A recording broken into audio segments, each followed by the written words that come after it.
અહેવાલની ધારદાર અસર સામે આવી છે। છાત્રાલયની બાળકીઓને મજૂરી કામ કરાવતા પગલાં લેવામાં આવે છે। જિલ્લા મદદનીશ આદિજાતિ કમિશનરે તપાસના આદેશ આપ્યા। પ્રાથમિક તપાસમાં કેટલાક મોટા ખુલાસા પણ સામે આવ્યા છે। વનાચલ માધ્યમિક અને ઉચ્ચતર માધ્યમિક વિદ્યાર્થીનીઓને ખાસ કરીને ખેતરમાં ડાંગર રોપણી કરાવવામાં આવી રહી છે। ભણતરના બદલે ખાનગી ખેતરમાં તેઓને કામ કરાવતા હોવાનો આ વિડીયો પણ હાલ વાયરલ થઈ રહ્યો છે। શાળામાં રજા રાખી ખાનગી ખેતરમાં કામ કરાવનાર ગૃહમાતા સામે તપાસના આદેશ આપવામાં આવ્યા છે। નવસારી તકેદારી અધિકારી એસપી પ્રજાપતિએ હાલ આ સમગ્ર મામલે તપાસના આદેશ આપ્યા છે। ન્યૂઝ 18ના અહેવાલો બાદ ગૃહમાતા ચંપાબેનના નિવેદનો પણ સામે આવ્યા છે। ગૃહમાતા ચંપાબેનનો મોટો ખુલાસો સામે આવ્યો છે। વિદ્યાર્થીનીઓ પોતાની મરજીથી મદદ કરવા આવી હતી। મારા ના કહેવા છતાં મદદ માટે આવી હોવાનું બાળકીઓ તેઓએ રટણ કર્યું છે। તાજેતરમાં જ નવસારીના વાંસદાના ઘોડમાળા ગામના આ વિડીયો વાયરલ થયો હોવાનું સામે આવ્યું છે। જેમાં ગુરુમાતા ચંપાબેન કન્યા છાત્રાલયની બાળકીઓને પોતાના ખેતરમાં જ ડાંગરની રોપણીઓ કરાવતા નજરે પડી રહ્યા છે।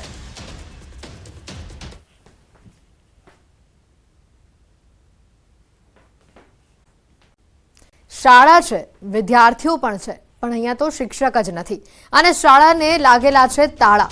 આ દુર્દશા છે કચ્છના એક ગામની। બાળકોને ભણવું છે પરંતુ તેઓ શિક્ષકની રાહ જોઈ રહ્યા છે। વાત છે ભુજ તાલુકાના પાયરગા ગામની। આ ગામના લોકોએ વારંવાર રજૂઆત કરી છતાં પણ અહીંયા શિક્ષકો નથી મુકાતા અને જેના કારણે લાંબા સમયથી શાળા બંધ હાલતમાં છે। બાળકો ભણ્યા વગર ટળવળી રહ્યા છે। પાયરગા ગામે બાળકોના ભવિષ્ય સાથે ચેડા થઈ રહ્યા હોય તેવા આ દ્રશ્યો સામે આવી રહ્યા છે। બાળકો શાળાએ મારેલા તાળાની ચાવી લઈ શિક્ષકની રાહ જોઈ રહ્યા છે। શાળા લાંબા સમયથી બંધ હોવાથી સ્થાનિકોએ અનેક વખત રજૂઆતો કરી પરંતુ શિક્ષણ વિભાગ દ્વારા શિક્ષક આ વિસ્તારમાં આ શાળામાં મૂકવામાં આવતા જ નથી। સ્થાનિકો કહી રહ્યા છે કે આ શાળા કોરોના કાળથી બંધ છે।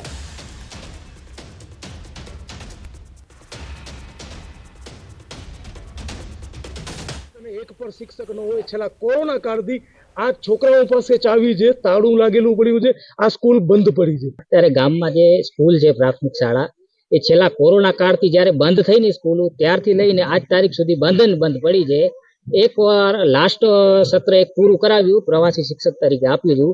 એ લગભગ આ વેકેશન જે પૂરું થયું ઉનાળુ વેકેશન ત્યાર પછી આજ તારીખ સુધીમાં સ્કૂલ ચાલુ નથી થઈ। છેલ્લા 7-8 મહિના જ ચાલુ રહી કોરોના કાળથી લઈને આજ તારીખ સુધી। તો અમે લોકોએ સરકારશ્રીને લગભગ નહીં કર્યું તો 8 થી 9 અરજીઓ કરી છે। જિલ્લા શિક્ષણ અધિકારીને, પ્રાથમિક શિક્ષણ અધિકારીને, બધી જગ્યાએ ગાંધીનગર સુધી અરજીઓ મોકલી। હજી સુધી અમારી સ્કૂલનો કોઈ નિર્ણય નથી આવ્યો। નામ છે તારું? એમ અત્યારે ભણવા જાવ છો બેટા? કેમ નથી ભણવા જતા? સ્કૂલ નહીં ખુલ્લી। સ્કૂલમાં સાહેબ નથી આવતા? કેટલા સમયથી નથી આવતા? વેકેશનથી। સ્કૂલ બંધ પડી છે, હવે ક્યાં જાય? કેટલા સમયથી બંધ છે? કોરોનાથી। તું કયા ધોરણમાં ભણે? 5મામાં ભણું છું પણ હવે અહીંયા 7મા સુધી છે પણ હવે ચાલુ નથી। તો સાથે જ આ ગામથી 10 કિલોમીટરના અંતરે આવેલા પીરવાડી ગામ કે જ્યાં પાયરકાથી વિપરીત પરિસ્થિતિ જોવા મળી છે। અહીંયા ઓન રેકોર્ડ માત્ર 6 વિદ્યાર્થીઓ છે અને 2 શિક્ષકો નિયમિત બાળકોને ભણાવે છે। જેથી સમજી શકાય છે કે પારકા ગામે 16 થી 18 બાળકો છે અને એક પણ શિક્ષક નથી આવતા, જેથી શાળા બંધ હાલતમાં છે અને પીરવાડીમાં 6 વિદ્યાર્થીઓને 2 શિક્ષકો દ્વારા ભણાવવામાં આવે છે।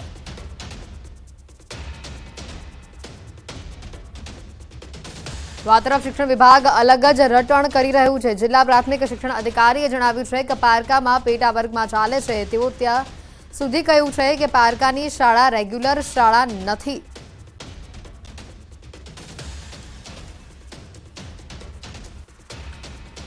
ટીપીઓ શ્રી ભુજ સાથે જે ચર્ચા થઈ એ મુજબ આપણી પાયરખાની જે શાળા છે એ રેગ્યુલર શાળા તરીકે નથી પરંતુ ત્યાં પેટા વર્ગ આપવામાં આવેલો છે।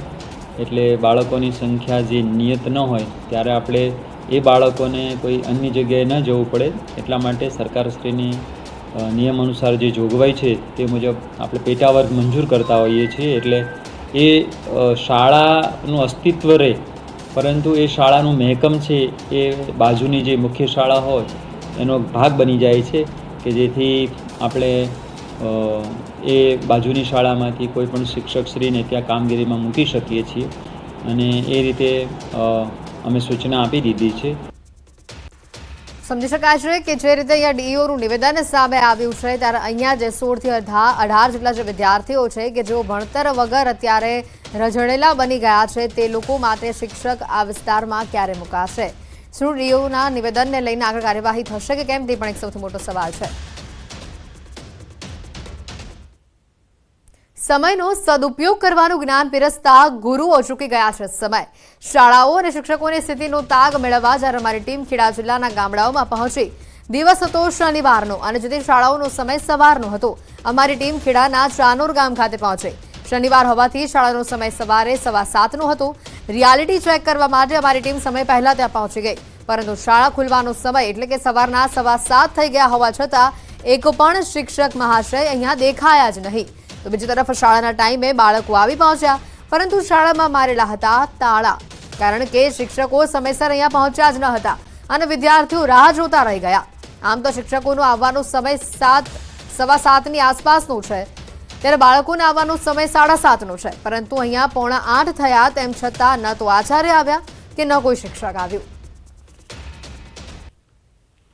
સૌ આગળ વધેની વાતો કરતી ગુજરાત સરકારની શાળાઓની આજે ન્યૂઝ 18 ગુજરાતીના રિયાલિટી ચેકમાં આ વાત પોકળ સાબિત થઈ રહી છે. વાત કરી રહ્યો છું માતર તાલુકાના છેવાડા ગામ ચાનોર શાળાની. શનિવારનો દિવસ છે, સવારે 7 વાગ્યાના સમયે શાળા ઓપન થઈ છે.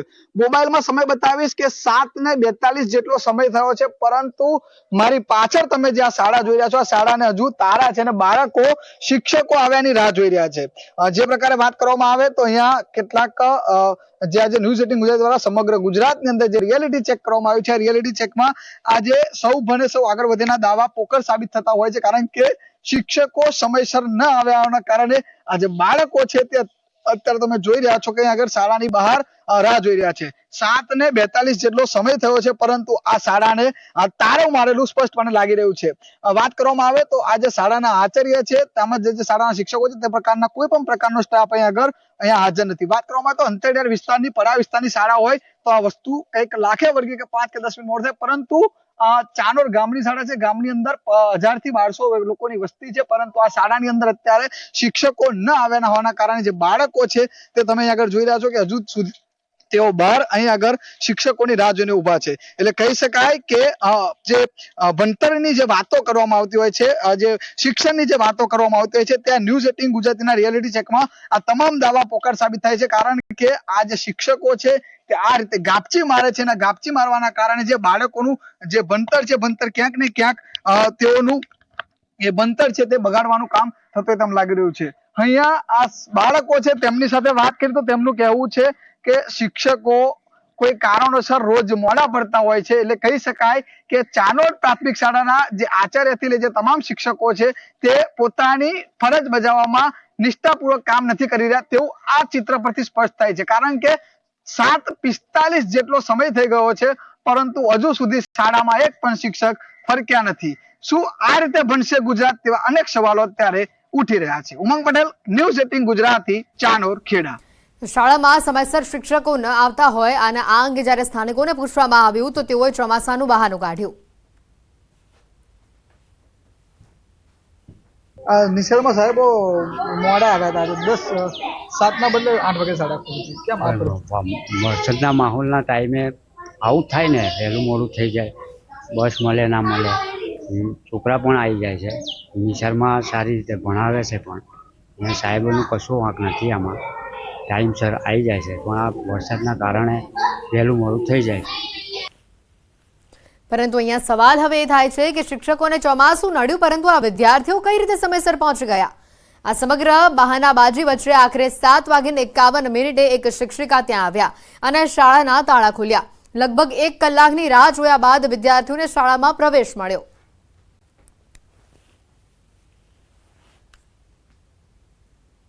આમ તો સ્વાભાવિક રીતે શાળા ખોલવાનો સમય 7 વાગ્યાનો હોય છે, પરંતુ 7:51 જેટલો સમય થયો છે. એક શિક્ષિકા આવ્યા છે અને આ ચાનોરની જે પ્રાથમિક શાળા છે તે અત્યારે ખુલી રહી છે.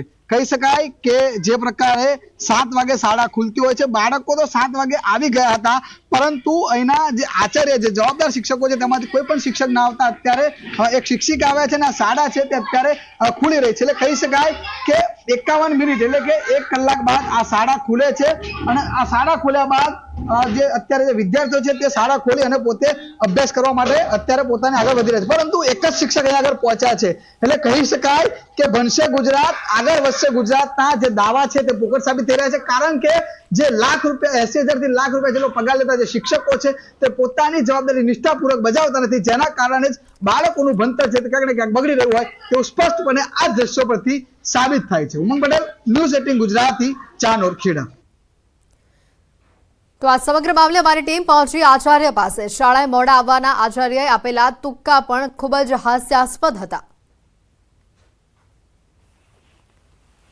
એ કાદવવાળો રસ્તો છે, અંદર વરસાદનો માહોલ છે સાહેબ, અને ચાલુ વરસાદ હતો, જેનાથી 10 મિનિટ કે 15 મિનિટ શિક્ષકો તમે બધા મોડા પડ્યા છો, પણ કાયમ આવું બનતું નથી. પેલું ડાંગર રોપવાનું એનું કામ ચાલે અને રીંગો મારવાનું ટ્રેક્ટર ઉપર ફરે, કાદવ કિચોડ રસ્તો હોય, બાઈકો સ્લીપ ના મારે, એક્ટિવા કે કોઈ વાહન ટુ વ્હીલર સ્લીપ ના મારે, એના માટે ધીમે ધીમે શિક્ષકો વરસાદના કારણે થોડું મોડું થયેલ છે સાહેબ, અને ફરી આવું ક્યારેય બનવાનું નથી.